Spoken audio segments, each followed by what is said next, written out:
is set. They've come from all around iRacing to find out who's the king of the mountain.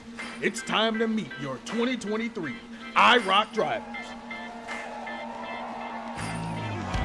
In the champion's purple number 1, former Elite Delara IR18 champion of 2021 Season B, the former Velocity Online Racing IndyCar champion of 2021, and the reigning and defending IROC champion. It's Big Car D Santa, Alex Vandesant. Another multi-champion of the Felva Orange 14, the former Coast to Coast Cup champion of Season 2 and Season 3 in 2021, the current Sidewinder 1987 Cup champion of 2022, and the current 100% Division 2 champion, Lucas Hoitzma. In the Dustin's Red number 2, the man that won it all in the inaugural 100% IROC Series, the 100% Cup Iron Man himself, Kevin Consistency Steele. In the Natty Light Blue 13, making his third run at the IROC crown, the inaugural 100% Cup Series champion of 2020, Cam Stone.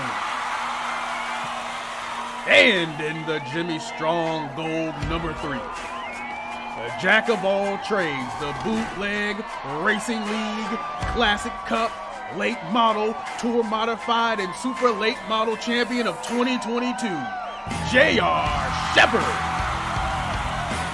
And in the None More Black number 10, the homegrown young gun, the current 100% Cup champion of 2022, John Delaney. Another first-time invitee making his debut in IROC. In the Taylor Swift Red number 7, the former SCRL Cup champion of 2021, the Devil on Dirt, the Moist King of the Mud, Blake Giglio. Sporting the Baja Blast Green number 9, representing Lionheart, the Speedway Series champion of 2022, Matt Taylor. And in the Sunoco Yellow number 6, making his second campaign in the IROC Series, the former Sunday Night NASCAR Cup Series champion of 2021, Short Track Joe Stafford. In the Hefty Orange number 8, the 2018 Indy Elite Series champion, the PRL Indy Pro 2000 Season 4 2020 champion, and the current Classic IndyCar Series champion, Josh Shinn. And making his third series attempt to claim best of the best in the Plum Crazy 16, the 100% Cup Darlington 500 winner in 2022, the all-time leading winner in the 100% Cup Series with 31 wins, Bryson Hixenbaum. In the Birdman Blue number 5, also representing Lionheart, the Retro Series champion of 2022, Mike Rasmus. Making his debut in the Pebble Silver 15, the current Sunday Night NASCAR Cup champion, RJ Root. Making his second go in the IROC Series in the British Racing Green 11. The self-proclaimed best there is. He wakes up in the morning and pisses excellence. The former 100% Cup champion of 2021, the balding bullet himself, Adam Benefield. Returning to IROC 3 in the Victoria's Secret 12, the former Virtual Cup Series champion of 2021, and the current SSRL Elite Cup champion of 2022, Tim Latham.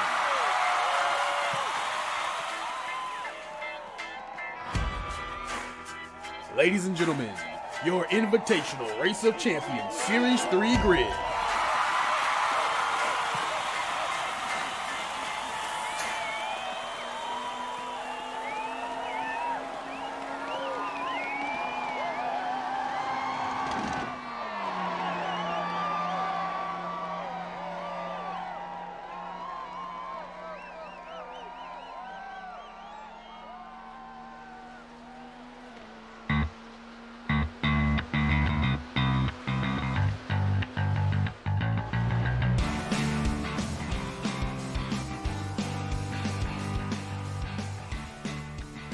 fans, the 100% IROC Series welcomes you to Daytona International for the running of the final race of this season. It is race number 4, and there is a points battle that is going to be transpiring here on this 2.5-mile super speedway.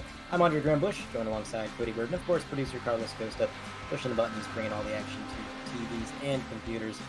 Cody, this is going to be quite an interesting race. When they said they were going to Daytona in these Chevy sports cars, I very much expected it to be the road course, but no, as you can see by the track map, we are here at the Oval, and it's going to be a lot of drafting, a lot of pack racing, and we kind of saw how that transpired last week at Charlotte. We kind of got a sneak preview of how drafting works in these cars, and it's a little bit chaotic. Yeah, just a little bit, Andre. We saw what happened with Bryson Higginbotham, and then we got that glorious interview from Adam Benefiel to cap off that incident, and we even saw some great racing there towards the end, and it's definitely going to be interesting here on Championship Friday night here in the 100% IROC Series. Yeah, so the point situation right now, Josh Chin is currently in the points lead. But Cameron Stone in that number 13 car is not out of the game technically. He scored enough points last week that if Josh Chin were to suffer some misfortune and have a poor finishing result, and Cameron Stone were to finish really well, like first, second, or third, we don't have the exact point situation. We weren't given a points graphic, but just know Josh Chin has to finish poorly, Cam has to finish really well, and if that happens, Cam has a chance. But for the most part, if Josh Chin can keep his head on his shoulders and keep his chin up, no pun intended, he can easily cruise to a championship as long as everything goes his way. We can see producer Carlos' thoughts on that there. Pun, as usual. I apologize. That was bad. But the field is gridding up, Cody, and again, it is just an invert of the finishing order from Charlotte. The winner going to be in the back, and the drivers who were in incidents early on last week, including Delaney, Giglio, Benefiel, they're all going to be towards the front, which, I don't know. I don't know if that's an advantage or a disadvantage, Cody. Where would you want to be at the start of this race? Well, Andre, you know my super speedway strategy. I want to be in that last position until the very end. I want to avoid all the chaos here, but at the same point, if I'm in Cam Stone's shoes, I'm going to want to be up front early, try to get that laps led bonus, and just go for the win. You got to be up towards the front to even have a shot in these races. Whereas if I was Joshua Chin, I would want to kind of stay middle of the pack just so that way I don't lose any draft that may happen. And as you can see by the starting order that just scrolled down your screen, it is Cameron Stone and Josh Chin making up the final row. So the two championship contenders starting pretty much door to door with one another. And curious to see how they decide to play it. Are they going to have different strategies? Maybe one of them wants to get up front. Maybe one of them is just fine rolling around in the back. But it is going to be Benefiel and Giglio leading the way. Lucas Hoytsma in that orange machine. He was fast last week at Charlotte, had a lot of speed, was really working that high line, sometimes with the help of Delaney, and unfortunately just had a lot of misfortune. Timothy Latham, another driver who had a quiet good night at Charlotte, had some pretty good laps under his belt there. He's going to be rolling off, I believe, 5th. Kevin Steele, so the inaugural IROC champion, is going to be rolling off there in 6th, and he is looking for another good finish. He did pretty well at Charlotte, trying to carry that momentum. There's your car, Cody. Mike Rasmus in the Birdman Blue number 5, right alongside Alex Van de Sant, another IROC champion, the last IROC champion from last year. Bryson Higginbotham is going to be rolling off alongside Jason Taylor in that purple machine. Not Jason Taylor. I apologize. I'm so used to saying Jason Taylor. It's a different Taylor this time. And we have J.R. Shepard, Josh Chin, and Cameron Stone all the way in the back. The pace car is off, and the green flag is out. And it looks like both rows are going to get a pretty equal start. Didn't really expect that. Kind of expected the leader to get a pretty good jump there, but looks like we're going to stay 2 by 2. The number 7 machine of Blake Giglio getting pushed out front a little bit by Hoytsma. These two teammates on the 100% Cup side of things, so no strangers to working together, and probably pretty glad that they could get linked up early on here. Teamwork and drafting is going to be very important here. And if you can't find somebody that you're comfortable working with, it's going to be a very long 40 laps, Cody. Absolutely, Andre. And as we can see already, some who may argue the best pusher in 100%, Jonathan Delaney, up to fourth, working with Adam Benefield. Bitter rivals in the Cup Series, but seem to be finding a grip here today, working with one another.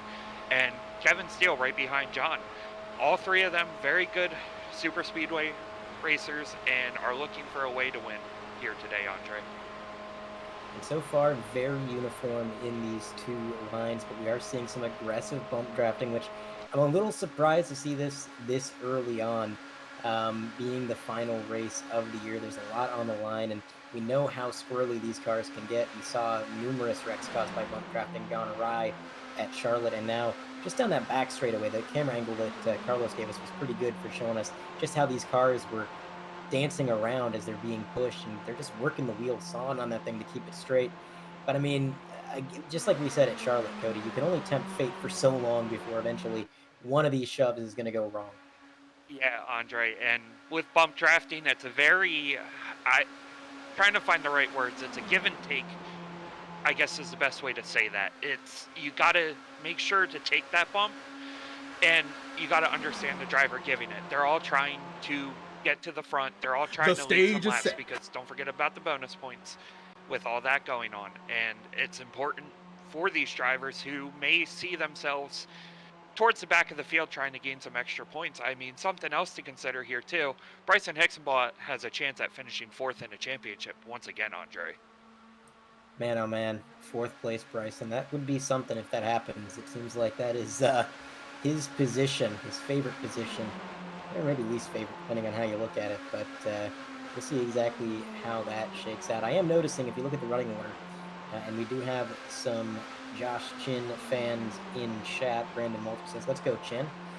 Well, speaking of Chin and Stone, they've both got pretty similar strategy, I think. They're just kind of hanging back right now. We're not really seeing a lot of positions changing hands. They're not the only ones. It seems like right now, most everybody in the field is pretty content to be where they are. We're not really seeing anybody try to do anything crazy, jump out, form a third line. We're not really seeing anybody try to kind of snake their way up the grid, dip out of line, pass a car, then fall back in line. None of that so far. We're just seeing a whole lot of single file, uniform racing. And despite that, usually when you see this, not single file, I apologize, but you know what I mean. When we see this kind of racing where they're just drafting together, and they're not really too worried about passing, you would think, oh, that's calm racing. That's time for the drivers to breathe. But look at these cars, Cody. I mean, they're dancing all over the track. I think right now, even though they're not focused on passing or driving too hard, they're still having a bit of a handful behind the wheel. Yeah, absolutely, Andre. And like we saw last week with the bump drafting, and as the tires start to wear here, they will start getting more and more squirrely. And something else to take into consideration looking at the lap times, you see them in about the 48.19 second range. A cup car goes around here in about 43 seconds. Well, I think it's about 43 seconds, Andre. I mean, my math may be a little off there. Sorry, not very good with that. So the lap times are slower, so it's giving these drivers some time to think about the moves they're going to make. It is, and one thing that just happened that's kind of interesting is Adam Benefield dropped out of line. He went up towards that outside safer barrier, slowed down as we have, looks like Giglio getting shuffled out of line by a bump draft gone wrong. He's going to have to try to rejoin the track surface. But yeah, Benefield made it 3 wide in an intentional effort to dip to the back of the field.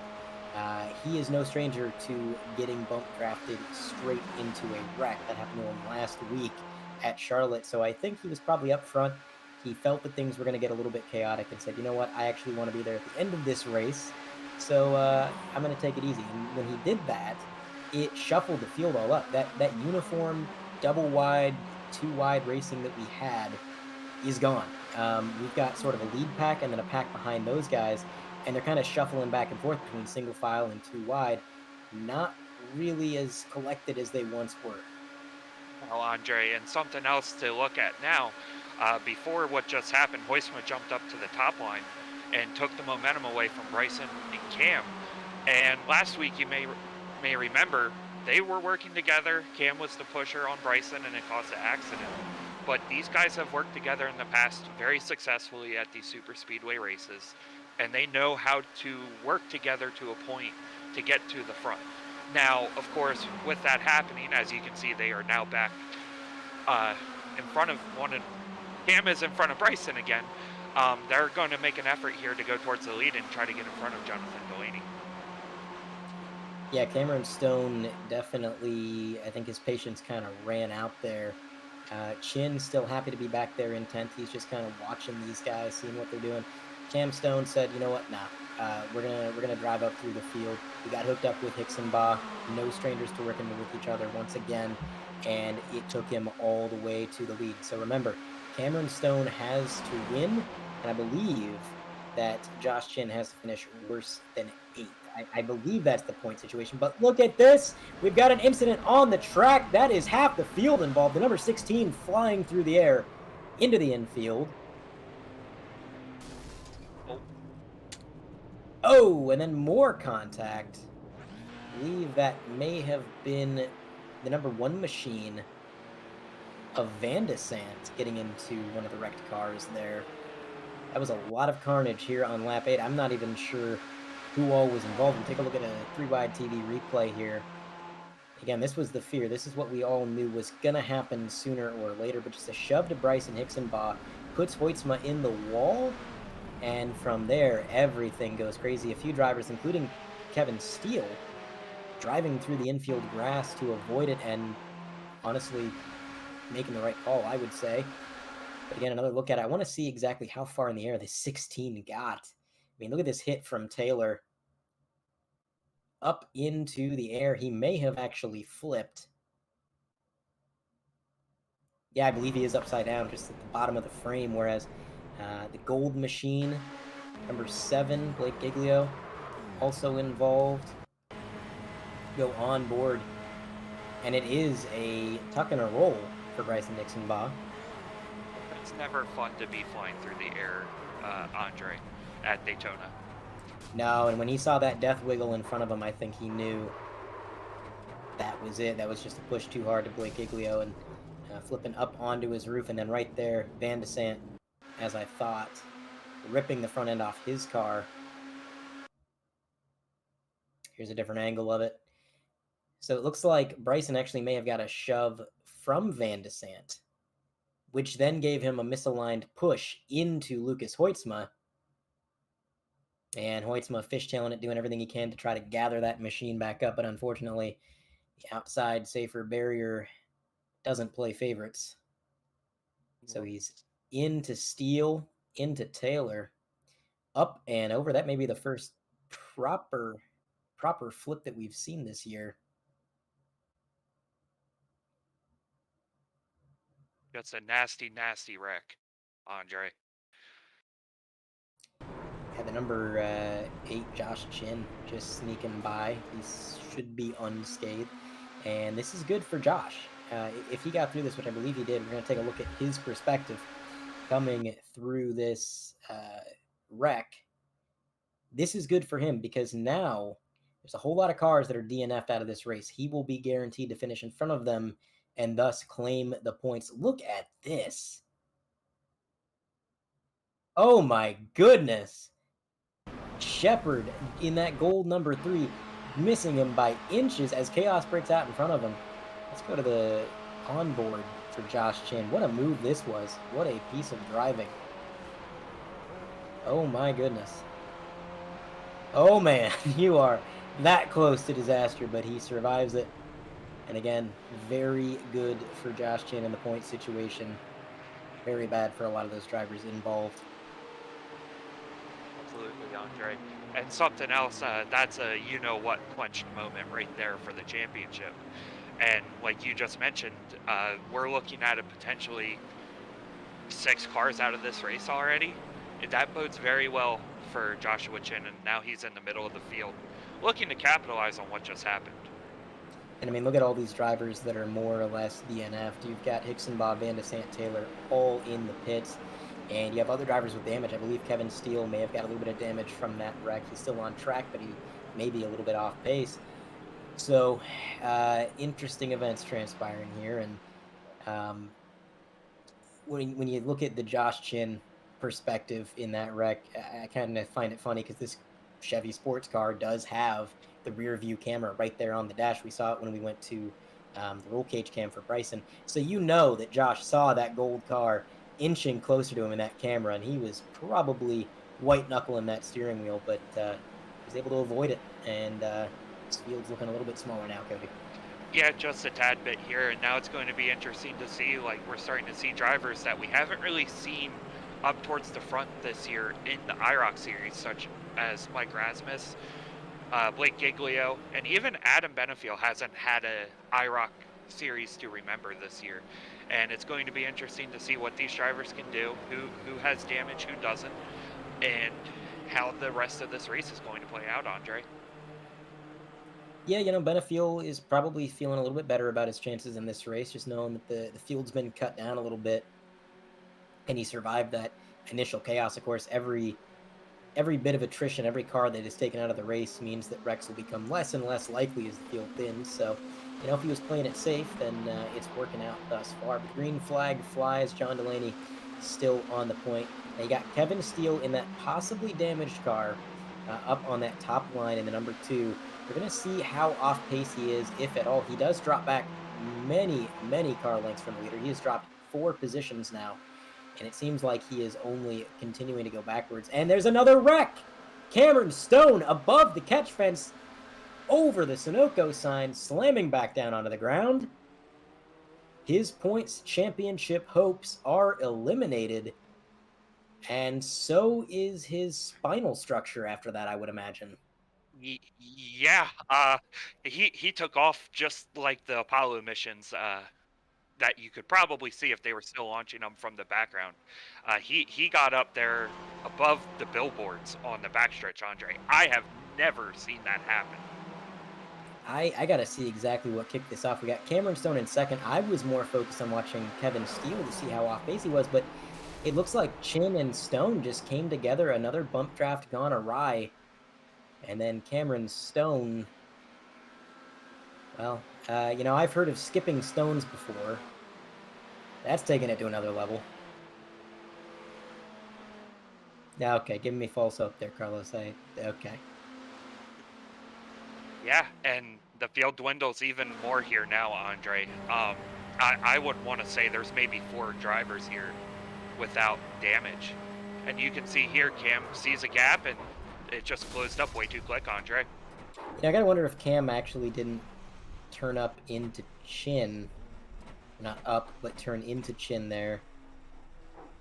As Carlos circled on the rear view camera, it looked like Chin had just gotten alongside, and it was a bit of a late move, but we'll have to watch it again, maybe from a different angle. Here we are on the helicopter cam, blimp cam, whatever you want to call it. Slow-mo. So that's Josh Chin in the number 8, right behind Cameron Stone.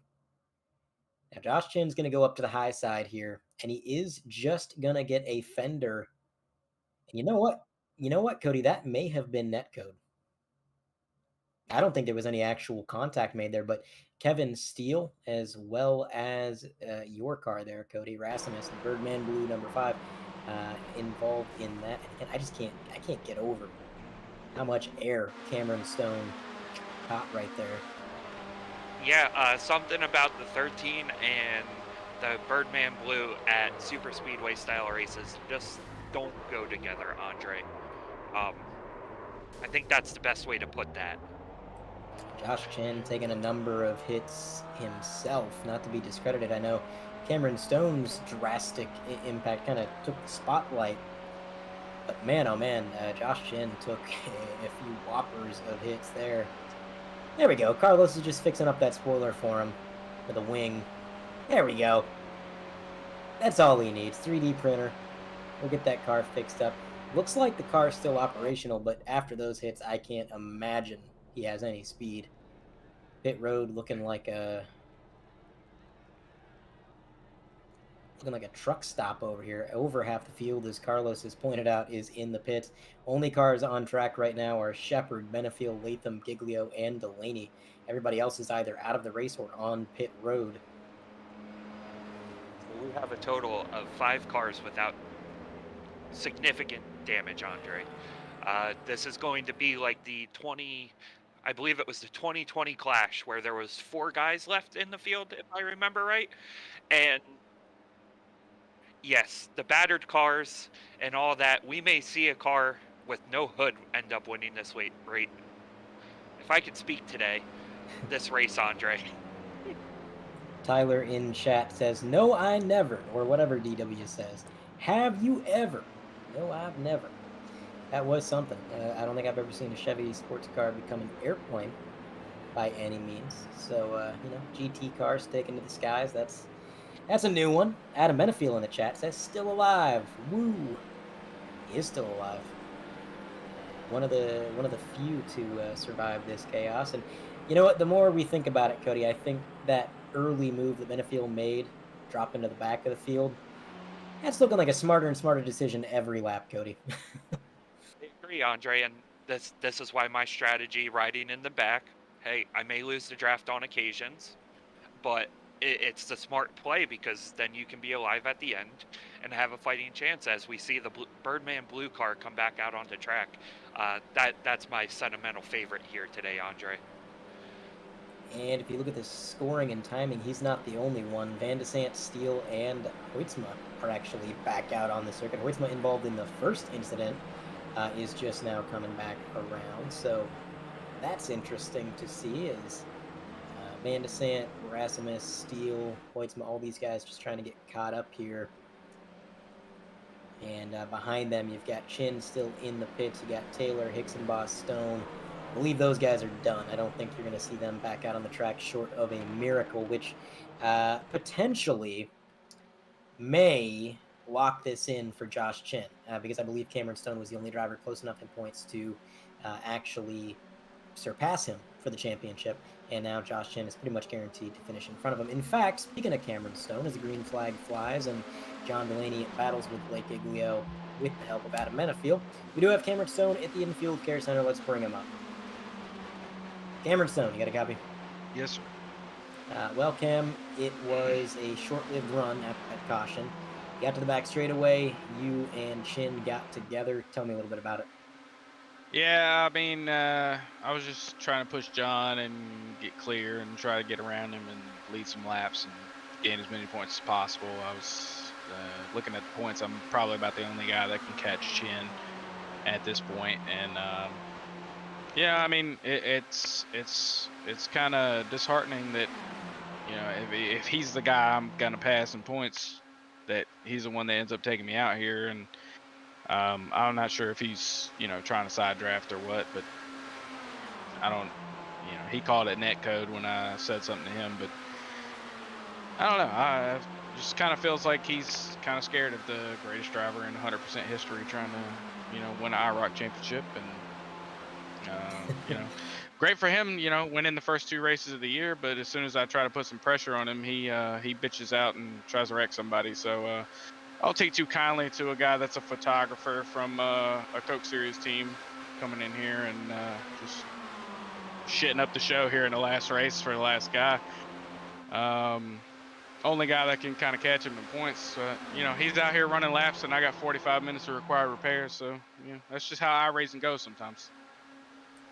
You know, especially with Daytona and you know, going to Charlotte last week, just you know, you kind of expect some level of chaos. I mean, what were your expectations going into the race in terms of attrition, and how has the race kind of lived up to that as far as it's gone so far? I mean, coming from the last 3 races that we ran, I mean, I didn't feel like we were going to have that much attrition. You know, I felt like guys kind of understood what the car was, and you know, the guys that needed points were going to go up there and try to get some. I felt like most people kind of understood where they stood and in points, and you know, most of the guys that were pretty much out of it were going to kind of lay back and let us do it, and it felt like that, you know, through the first little part of the race. And you know, like I said, it's just kind of hurts my feelings a little bit that the only guy that I'm trying to catch in points is the one that takes me out. And you know, he's out here running laps and I'm not allowed to, you know, per iRacing, and the fact that I just caught like 48,000 G's on the backstretch and got 19 concussions and 14 fractured vertebrae on my virtual driver. But, you know, I feel like I thought that the race was going to be a little bit more cautious than this. You know, I feel like most guys understand that 40 laps at Daytona, you just kind of ride and let things happen for 30 laps, and then 10 laps you let it eat. But man, the first 8 laps here were gnarly as hell. So I don't know what's going to happen for the last few. I feel like that wreck was kind of bad enough that even though it was a simulator, you might just wake up tomorrow and feel that one. That was that was a hit. So, well, yeah, Cam, I mean, I don't feel like, you know, I talk a lot of mess on here. I don't feel like Josh meant to do that, you know, in any way. I just got to get on here and talk my mess. But, yeah, like I said, it's just it's I had a lot riding on this race.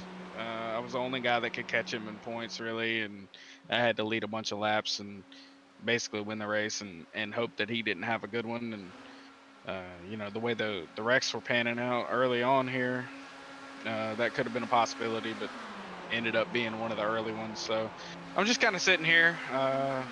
We'll see if possibly my damage gets fixed before the end of the race and I can get out here and maybe do something. But, you know, he's running laps and my guys are working on the car. So not sure we're going to be able to make up the kind of deficit we got going on right now. all right. Well, while they work on the car, you go get yourself some Sterlings, and we'll see what happens later on in the race. Thanks for your time, Cam. Sorry, I'm well ahead of you, brother. early end. Well ahead of you. We had the Sterlings rolling as soon as we got to fucking pit road. Oh, yeah, sorry. somehow I kind of figured that, but Yeah. Well, hey, appreciate you, and I guess Cody and Carlos are up there with you too. So love you guys too. Appreciate you guys for putting on the broadcast. And hey, if we get her fixed, we'll get her out there and give her as much hell as we can with what little body panels we'll have on the car. all right. Well, again, sorry your race came to an early end there, and catch you later, Cam. Appreciate you. So, apologies to Carlos. He's absolutely not making any money on this broadcast now. At least on the YouTube side of things. You know, the league will pay him, but the YouTube side of things may be a little bit demonetized at this point. Yes, absolutely, Andre, and apologize to all the viewers out there as well. But yes, so while that interview was going on for the past 8 laps, we have started to see Kevin Steele, Lucas Hoytsma, and Alex Big Car Santa kind of fall back here, about 30 seconds off the pace. So it looks like we're going to have about a 6-car battle for the win here today. Yeah, I don't think this second pack is really going to catch up. Kevin Steele, again, I think is working with a wounded horse there. We saw on that restart, he just dropped further and further back. Yeah, you can see the damage on that car. Not the car that I would necessarily choose to lead this pack. Obviously, all of these cars have some amount of damage, but it seems like Kevin Steele's damage is possibly the worst out of all of them. Hoytsma's car looks at least remotely intact, as does Van de Sant, but man, a lot of panels missing off that number too. And then that lead pack right now, still, I mean, you got 6 cars within half a second of one another, all single file right now, still kind of bump drafting, although I will say it seems like, Cody, they've probably backed off the bump drafting a little bit and calmed down because, well, I mean, they killed half the field. I think they are now fully aware of the danger if they weren't before. Yes, absolutely, Andre, and I don't think anybody's been training to go into space. Don't quote me on that. I don't know all of these guys, but there's a very good chance that these guys are not prepared to enter outer orbit. But it looks like so far in this race, Andre, from what I've analyzed during this, is that Jonathan Delaney seems to have the strongest car. Now, granted, we are down to 6 competitive race cars, and the bump drafting has slowed down. But again, something else to mention, 5 of the top 6 here, actually, even all 6, really haven't been in contention for a win yet this year, Andre. So this is going to be interesting coming down the stretch. All these guys are going to be very hungry for a win. Yeah, definitely want to end the season off strong if you can. Shepard had a pretty good run going at Charlotte. Delaney was taken out early and really hasn't had the best IROC season in general. But one thing I'm noticing about the scoring and timing, Kevin Steele, Lucas Hoitzma, Alex Van Sant, they're all about to go lap down relatively soon. I mean, they're losing over a second per lap. I gotta wonder what's going to happen when they do get caught by this lead pack. Obviously, they're going to give them room. I don't think you're going to see anybody battling too hard. I just wonder if they're even going to have the pace to stay in the draft. I think as long as you've got Kevin Steele as that lead card, they may not even have the pace to stick with these guys. Yeah, no, it's not looking too strong. Something I will kind of look for here is to see if a guy farther back in line tries to catch their draft, gain a couple positions here, and keep fighting to go towards the front. Now, of course, it's going to be tough to tell, especially since they look to be about 4 to 5 seconds off the pace. Yeah, they are losing time rapidly. There's the lead pack right there. You're going to see this secondary pack go up high, give way to the leaders down low. Looks like, is that Giglio maybe jumping out of line to go up top with these guys, at least momentarily. Not sure why he did that, but he's going to duck back down. Bryson tries to look low, maybe get a sniff of the draft, but unfortunately, it's too late. They're gone. And it did shake things up, though. When they went past those lap cars, that's when we got the second line formed up. It's like Giglio to the top line. He's got Benefield pushing him right now. And Mike Rasmus tail end of the inside line. He's going to be trying to push Shepard. Right now, it is all Delaney out front. He's got Timothy Latham pushing from behind, and the bump drafting is becoming a little bit more frequent, a little bit more intense. They were just kind of riding, given about a foot between the cars before, Cody. That is gone. Yeah, right over halfway. These guys are all looking to get out front, lead some laps. The tires are going to start grading here.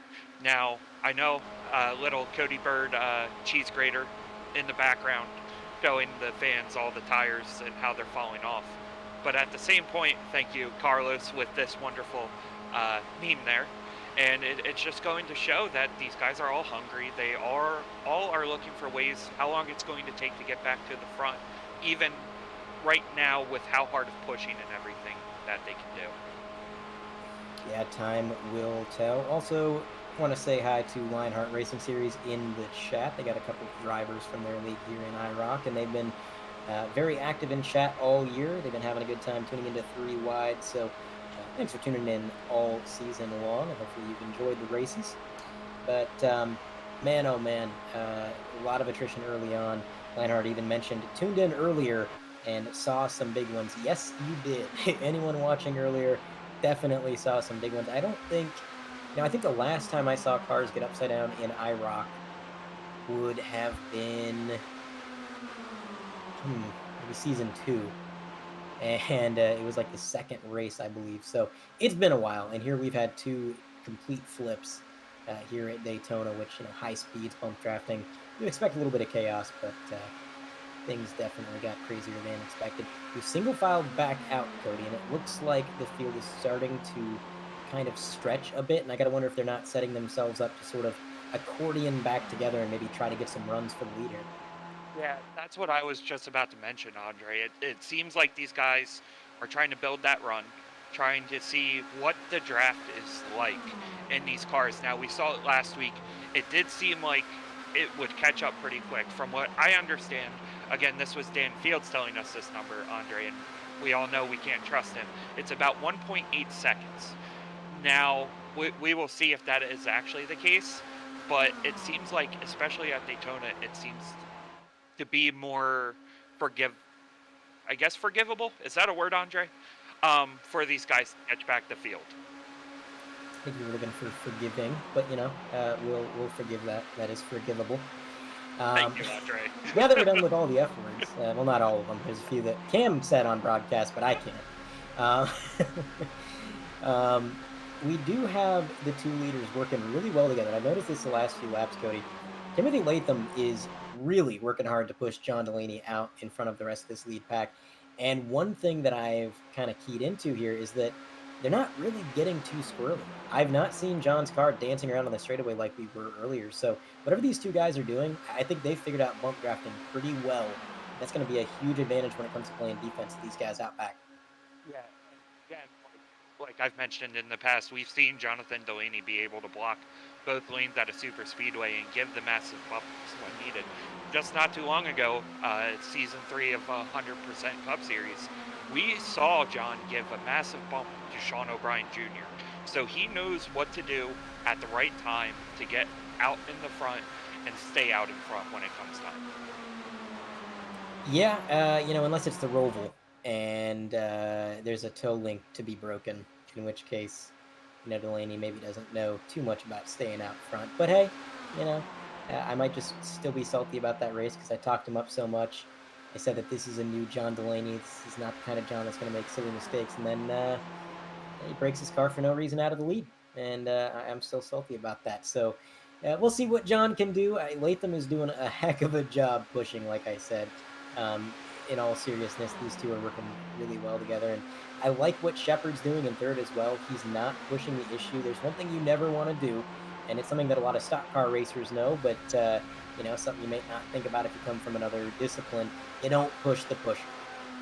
Generally, a two-car tandem is all you want to do. If you are pushing a car that's pushing another one, that is too much pushing, Cody. I don't know how that math adds up on that, but all I know is one car plus one car plus one car equals too much, and it generally leads to wrecks. So what that number 3 is doing is he's just kind of laying back. He's letting these guys work together. He's not letting them get away. He's sticking right with them, but I think he's just waiting. He's waiting for one of them to open the door. If he can leapfrog Latham to get into second, he will. And that opportunity may well present itself. We've seen bump drafts get drivers out of line, and there's no reason to push the issue if you are Shepard or Rasmus or Giglio, even for that matter, because we've got 14 laps to go. We got a little bit of racing left here, and it doesn't take a whole lot to get a run. When you got this aero package, big wing on the back, you can get really massive runs with these cars. So there's no rush. Yeah, no rush at all, Andre. And something else to take in consideration. I'm thinking it's going to take the 4 of them behind those 2 to get a run to go out front. As you see right there, Timothy Latham try to make a move on Jonathan Delaney. But at the same point, we have to watch to see what's going to happen here as we come down the stretch. Is it going to be 4v2, 3v3? As you mentioned, 1 + 1 + 1 equals too much. It also equals fish, Andre. Random math there. And apparently the barbecue's already started in the infield. So hopefully there is some fish there. Anyway, Adam Benefield is typing in chat. He said, "Stay tuned, we're about to bust a move." And he's driving at like 180 miles an hour right now. I don't know how he typed that. I'm a little... I mean, this isn't the first time he's done this either. Adam Benefield, I remember, I think it might have been Rockingham or maybe some other similar track. He typed in chat while he was racing. I'm pretty sure there's nothing against it in the sporting code, but I mean, if Brad Keselowski can be penalized for taking a picture under red flag conditions, that's something. Yeah, that definitely is something, Andre. I mean, I could barely drive as is with 2 hands on the wheel. Now you want me to imagine somebody driving with 1 hand. That doesn't add up to me. Well, doesn't add up to fish either. We have 11 laps to go after crossing the line last time. It is still Delaney out front. Timothy Latham still working on the rear bump there. You can see as we've been riding along with Latham, just gentle taps. He's not pushing too hard, and I think that's the key to making sure that you can stay in line. He's not getting too overly aggressive with it. They are catching up to this second pack of cars once again, and they are gonna again yield the inside, just move up that outside wall, let these guys through, and there they go. Just not on pace at all, unfortunately, but still out there trying to make laps. I appreciate the tenacity of it all. But here we go. Adam Benefield promised he was going to make a move in chat. Well, now Adam Benefield is working with Giglio here on the outside line, and they're going to leapfrog 2 cars right there. Can they get up to the lead, though? It's going to have to be an aggressive push, and I know Giglio and Adam are both very aggressive drivers. They're comfortable with that kind of driving style, but man, oh man, is it a risk. We got Rasmus joining them on the outside, so we are now no longer just a 2-car tandem. Remember what we said about pushing the pusher. Rasmus has to be patient here. He can lend them the draft, but he can't really get up there and start pushing them, because if he does, he risks ruining that whole outside line. And it looks like he's fully aware of that, Cody. He's going to actually drop back down to the low line. He thought maybe he was going to go places up there. It started to stall out. He said, nope, I'm comfortable down low. But I tell you, Adam Benefield, Blake Giglio trying to make that outside work, and seems like they got some speed up there, but they're going to have to get some massive shoves in down the back straightaway if they want to keep the lead. Yeah, and it does seem like they are able to keep up with about third place going into the corners. They're able to gain a little of advantage, it seems like, on the stretch, only having 2 of them. But the biggest thing is going to be is J.R. Shepard going to make a move to the outside here, try to gain that advantage and break up the front 2. Now, if they are able to break up the front 2, I don't know what type of position Jonathan Delaney and Timothy Latham are going to have here coming down as we're closing in on 8 to go. Yeah, we'll have to wait and see. Again, we don't really know what kind of cards these guys are holding on to, because some of them might just be waiting to show their hand. Look at that, almost down beneath the double yellow line. The number 12 of Timothy Latham getting a little bit squirrely there, so that tells me we're starting to get a little bit more aggressive on the shoves. It looks like Blake Giglio, Adam Benefield going to go back down to the bottom. They didn't quite make up the time they were hoping up top. And again, when you're 2 cars going up against 4, it is going to be very difficult to get around all of those cars, and almost impossible to find a place to slot in line anywhere but front or the back. So if you can't pass them all, you're not really going to be passing any of them. Again, starting to kind of spread out a little bit as we go into turn 3. You can see the number 3 of Shepard falling back from the bumper of Latham, likely setting himself up to get a run. He's got Rasmus right behind him. I think that's what it's going to take, Cody. I don't think we're going to see Benefield and Giglio be able to leapfrog 4 cars.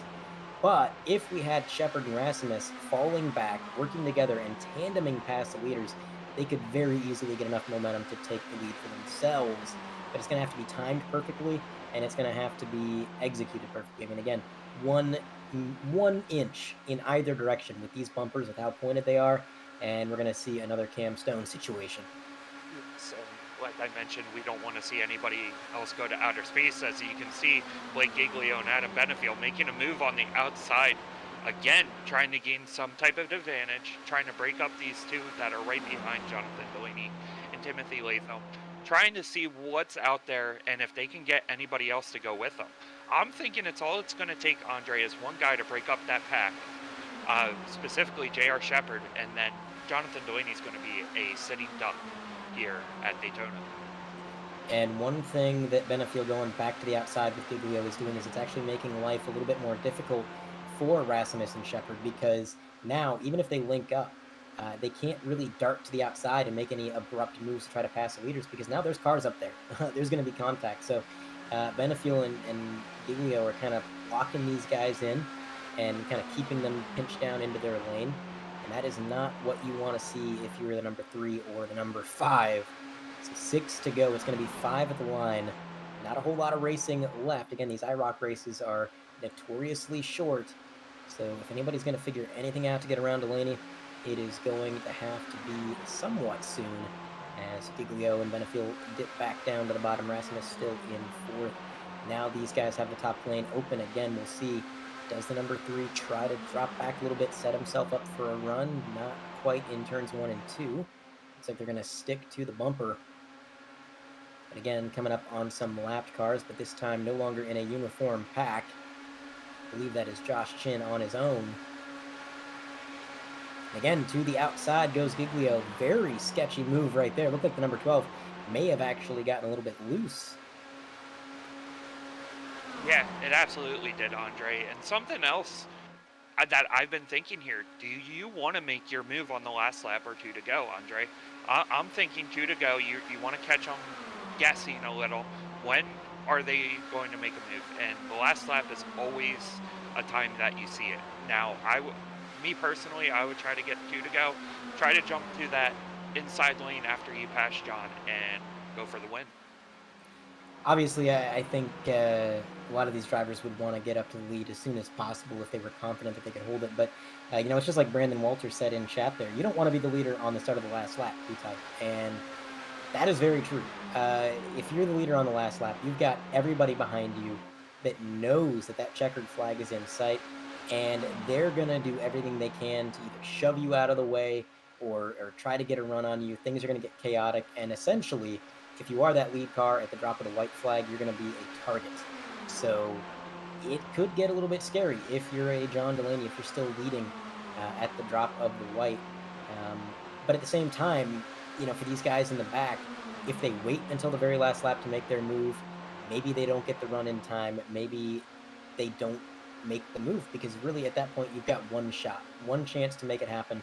And if you don't execute it perfectly, if something happens where your run stalls out or somebody gets in your way, that's it. You're not going to get up front. You're not going to win the race. So it's a double-edged sword. You don't want to be the leader on the start of the last lap, but at the same time, waiting too long to make your move also has its drawbacks. That is a very good point as well, Andre. And of course, I'm hoping it's 2 to go with the winner, so I can be right. That doesn't happen very often, but at the same point, we're closing in on 2 to go here, and we're starting to see them start to get a little more squiggly in the corners on the straightaways, and you can definitely tell the pressure is starting to mount here as we come down to crunch time. Oh yeah, you're seeing these cars kind of dance all over the track. They are not spreading out at all like they were. And Adam Benefield, Blake Giglio getting a heck of a run, almost pulling up alongside our leader. Blake Giglio for just a moment was going to get to Delaney's door, but they're going to drop back a little bit. Again, it's kind of hard to bump draft on the outside line here and hard to judge. And we do have a pack of lapped cars that is not going to concede the top. They are going to be on the bottom, and I don't think these guys expected that. And that is going to shuffle the field just a little bit. White flag is in the air. Delaney still out front. Timothy Latham in second, pushing him as he has been for pretty much this entire stint. Adam Benefield, Blake Giglio still trying to get that run, and Mike Rasmus is watching it all happen, put himself in the catbird seat in that number 5 Birdman blue machine. Down the back straightaway for the final time. Delaney still leads the way, but it looks like Timothy Latham is going to jump to the outside. There's a ton of contact. Giglio is in the infield. Timothy Latham is in the parking lot. John Delaney is one of 2 cars remaining in the race, but can Rasmus get a run before the start-finish line? He has the draft, but John Delaney, I believe, is going to get to that start-finish line first. Rasmus down into the grass, trying to make the pass, but it's not going to be enough. And post-race, Rasmus is going to become a professional pole vaulter. And man, oh man, it is like a popcorn machine. We got cars everywhere, Cody. Yeah, somebody said to bring out the popcorn. We definitely got it at the end there with all these guys jumping up and down. What a race at the end there, Andre. These guys were all going for it. Nobody had any idea what was going to happen. Our winner is on top of the safer barrier in the catch fence. And that just goes to show you how wild Daytona can be. Yeah, that was something. So Delaney does take home the win. Rasmus in P2. And I don't even know who got third through all of that. I'm not even sure if third place finished the race, quite frankly. Let's take a look at a replay. This last lap chaos. So I think this is what really kicked off the chaos is, you know, every time that the leaders had gone around these guys, they had conceded the top. But unfortunately, they caught them at kind of an awkward place, and I don't think the lap cars really had time to shift lanes. So they said, okay, we're going to hold our line. And that put the responsibility on this lead pack to move up to the top and kind of shuffled things up. And then they got into turns 1 and 2. Everything was pretty uniform, kind of what we were expecting to see. We had Adam Benefield, Blake Giglio trying to make that top line work, and then all those guys that had been loyal to the bottom just pushing and shoving. And where it all gets crazy is right here. You're going to have Timothy Latham try to jump out in front of Giglio and Benefield. Now, in all aspects, on paper, that is a good move. Unfortunately, Giglio then makes a little bit of contact with Timothy Latham. Giglio goes spinning down into the infield. Timothy Latham winds up in the parking lot. The first person to ask Timothy Latham if he was okay through the window net was probably holding a beer.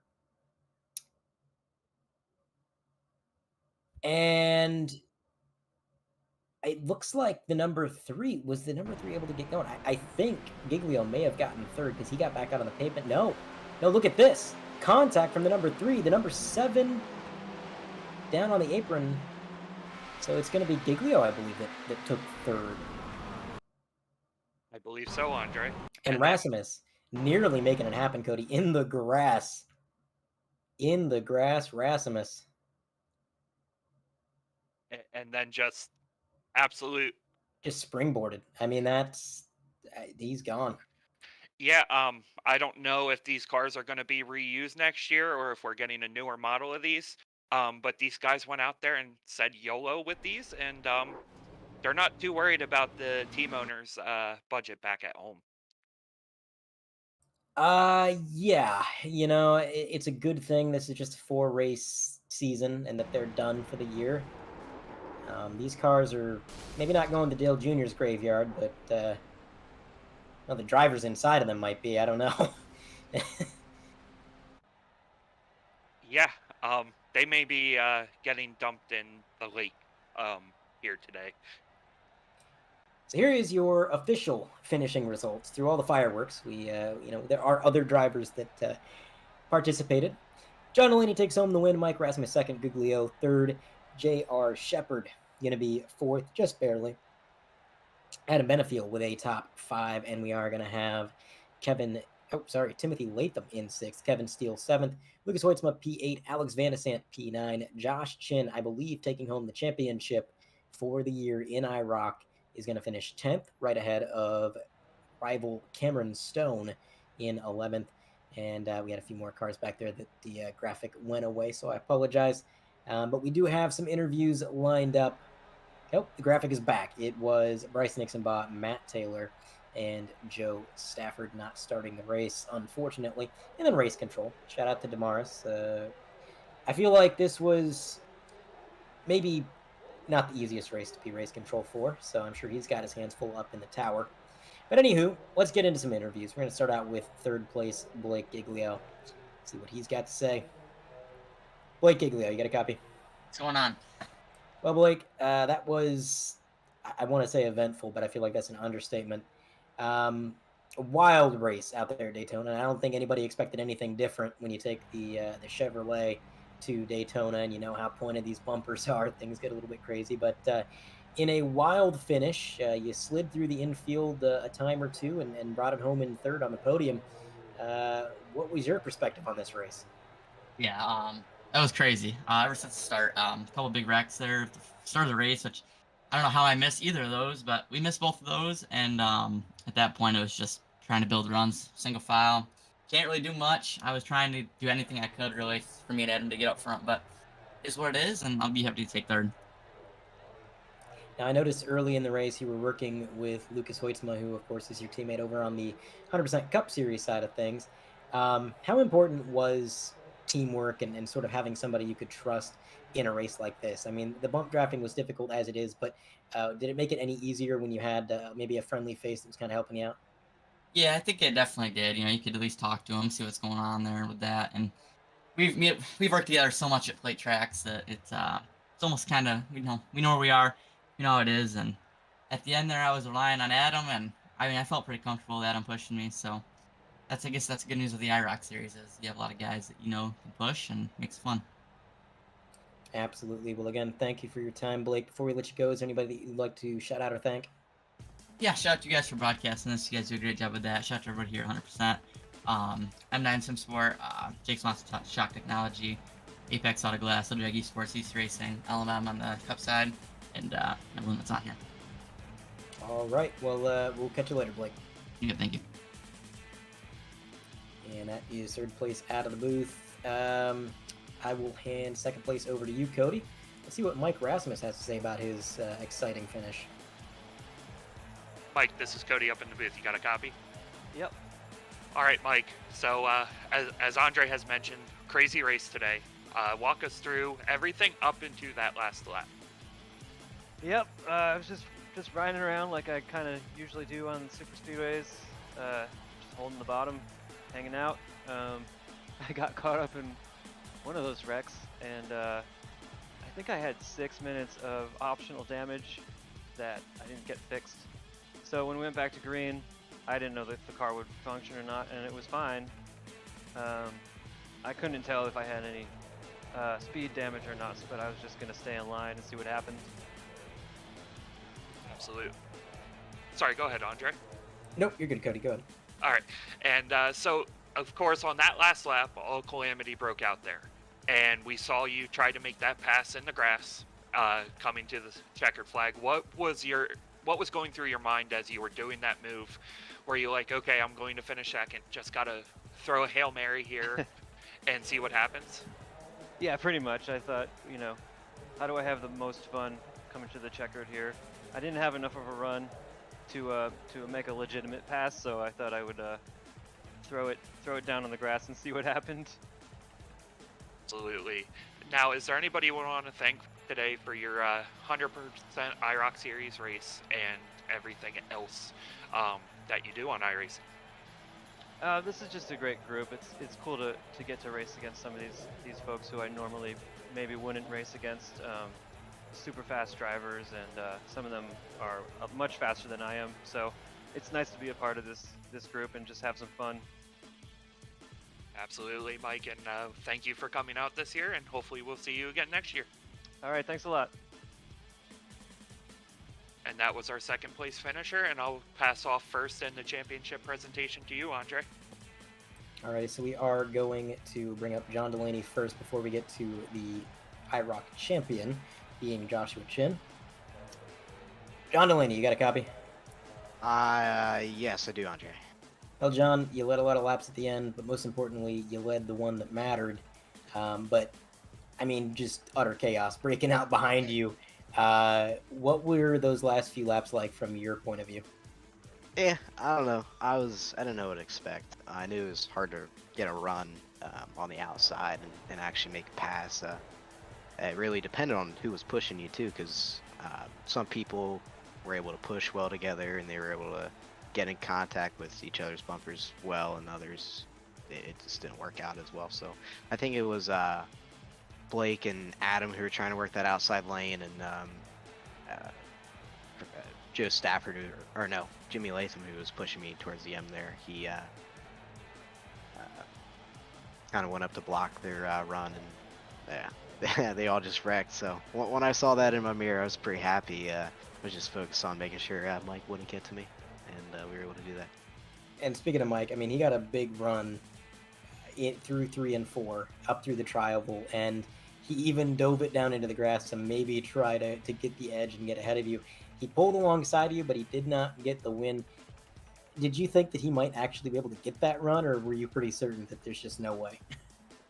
I wasn't too sure. I'm not too familiar with the drafting on these cars, but I know if you're in it long enough, you can really get a good run. And it was in a weird position of how fast he was going. I didn't know how much momentum he had coming off of or going into 3. So it was I was looking my prime mirror driving the entire last half of the lap there, and just keep an eye on him.